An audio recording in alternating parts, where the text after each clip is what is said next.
सानहे गुल प्लाजा को 96 घंटे हो चुके हैं। हर गुजरता दिन क़यामत खेज साबित हो रहा है। आज 4 दिन बाद गुल प्लाजा की एक ही दुकान से 30 मजीद लाशें बरामद हुई हैं, जिससे जाँ बहक होने वालों की तादाद बढ़कर 61 हो चुकी है।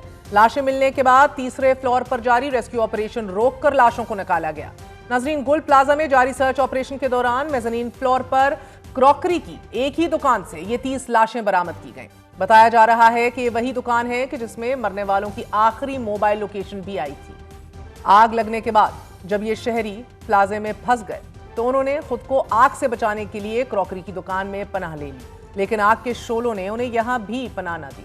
पुलिस सर्जन डॉक्टर समिया के मुताबिक 2 दुकानों से 21 बाकियात अस्पताल लाई गई हैं कि जिनकी फौरी आइडेंटिफिकेशन और शनाख्त नामुमकिन है। तमाम बाकियात इस कदर जली हुई हैं कि उनके जिस्म कई टुकड़ों में मुनकसिम हैं। अभी अंदाजा लगाना भी मुश्किल है कि कौन सा टुकड़ा किस डेड बॉडी का है।